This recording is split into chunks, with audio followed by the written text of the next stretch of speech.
O que acontece quando a mão esquerda de uma empresa simplesmente não faz a menor ideia do que a mão direita está fazendo?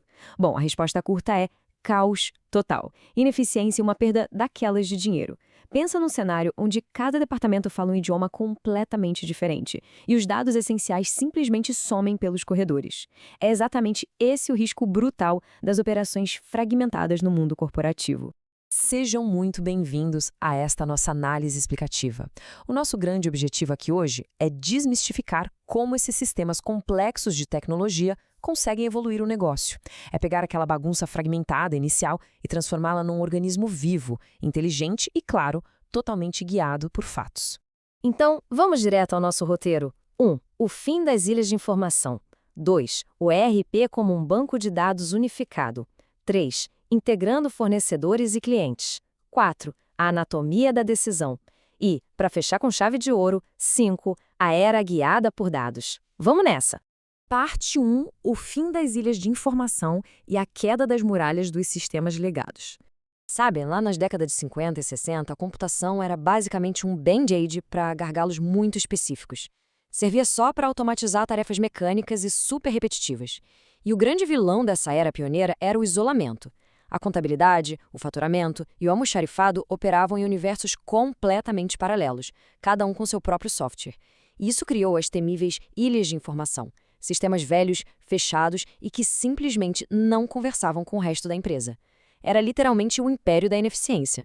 E a gente consegue ver um contraste brutal quando analisa isso. De um lado, você tinha sistemas legados exigindo que o mesmo endereço de cliente fosse digitado mais 3 vezes em setores diferentes.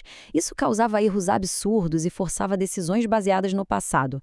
Do outro lado, a gente dá um salto para os anos 90 com o ecossistema e-business. Essa nova pegada exigiu infraestrutura unificada, garantindo dados em tempo real e decisões estratégicas super ágeis. Parte 2. O ERP e o banco de dados unificado, construindo o sistema nervoso central. Para acabar de vez com aquelas ilhas isoladas, a empresa precisava de uma espinha dorsal de peso para suportar toda essa complexidade. E é exatamente para isso que serve o Enterprise Resource Planning. A grande sacada do ERP é operar com um único banco de dados relacional centralizado. Pensa na prática. No milissegundo em que um pedido é aprovado no caixa, o sistema já reserva o estoque, já gera nota fiscal eletrônica e ainda atualiza a contabilidade. É uma fluidez fantástica. Mas olha, instalar um sistema nervoso desses não é brincadeira. Existem caminhos bem diferentes. Temos o Big Bang, que corta os laços com o passado e implanta tudo de uma tacada só. É super rápido, mas o risco de travar a empresa inteira é assustador. Tem a abordagem gradual, que é mais segura, mas te obriga a manter pontes temporárias altamente complexas entre sistemas. E tem a estratégia piloto, que implanta tudo numa filial isolada primeiro. É super seguro para testar, mas atrasa bastante a modernização do resto da companhia. Parte 3. Integrando fornecedores e clientes, os sentidos e o sistema circulatório. Com os órgãos internos estruturados, a gente precisa olhar lá para fora, para o mercado. O CRM, o famoso Customer Relationship Management, age como os sentidos primários do negócio. Ele fica de olho no comportamento do consumidor e calcula aquelas métricas vitais. Afinal, qual é o custo exato para trazer um cliente novo, o famoso CAC? Quanto dinheiro essa pessoa deixa na empresa ao longo do tempo, o LTV? E qual é a nossa taxa de cancelamento, a terrível churn rate? Entender isso é o segredo para manter o negócio vivo a longo prazo. E como a gente constrói isso na prática?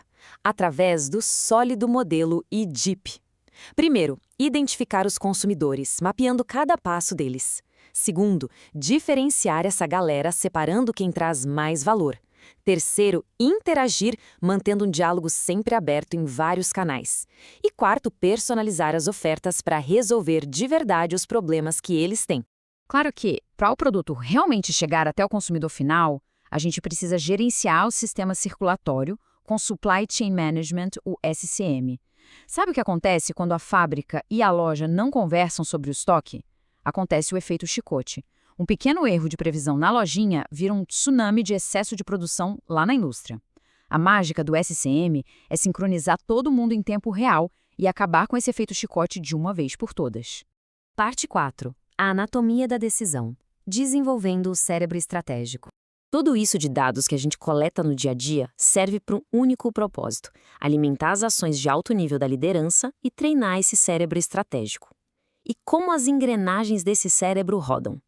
Herbert Simon dividiu isso em 3 fases geniais. A inteligência, que é o radar caçando problemas no ambiente. A concepção, onde a gente rascunha possíveis soluções. E a escolha, que é quando a gente bate o martelo e coloca os recursos na mesa. Até aí, tudo parece muito fácil na teoria. Mas e quando o terreno é totalmente desconhecido? É no meio das decisões não estruturadas que surge aquela grande e assustadora questão: e se? E se a inflação explodir de repente? E se o nosso maior concorrente quebrar? É aí que o risco executivo bate no teto. E a carta na manga tecnológica para domar essa incerteza toda são os sistemas de apoio à decisão, os famosos SADs. Diferente dos sistemas mais velhos que só olham para o passado, o SADs olha lá na frente. Ele não toma a decisão por você, claro, mas entrega um superpoder. Ele roda simulações matemáticas complexas de vários cenários. Dá para calcular na tela o lucro ou prejuízo muito antes de agir na vida real. E chegamos à parte 5, a era guiada por dados, a erradicação do achismo corporativo. Aqui é onde tudo se conecta. Só que tem um detalhe. Essa superestrutura toda só atinge o máximo do potencial se a gente transformar a cultura do escritório. Na velha economia, o inimigo número 1 do planejamento inteligente tem até nome. É o RIPO, a opinião da pessoa mais bem paga. É o achismo puro em formato de gente. Imagina quantas metas absurdas não foram criadas baseadas no feeling do chefe ao invés de dados concretos. Então, qual é a saída? O antídoto é uma estrutura de business intelligence de verdade. Quando você puxa dados dos sistemas do dia a dia, joga tudo em data warehouses gigantes e resume isso em painéis visuais super fáceis de entender, a empresa atinge a transparência absoluta.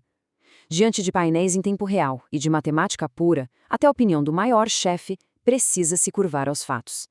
E assim encerramos a nossa exploração de hoje. Mas deixamos aqui uma provocação importante. Uma corporação vai aceitar continuar operando como uma fortaleza ineficiente, cheia de ilhas desorganizadas, ou terá audácia estratégica para integrar tudo e evoluir para um organismo unificado, alerta e movido puramente pela inteligência de dados? A anatomia a gente acabou de ver. Os próximos passos definem quem sobrevive no futuro.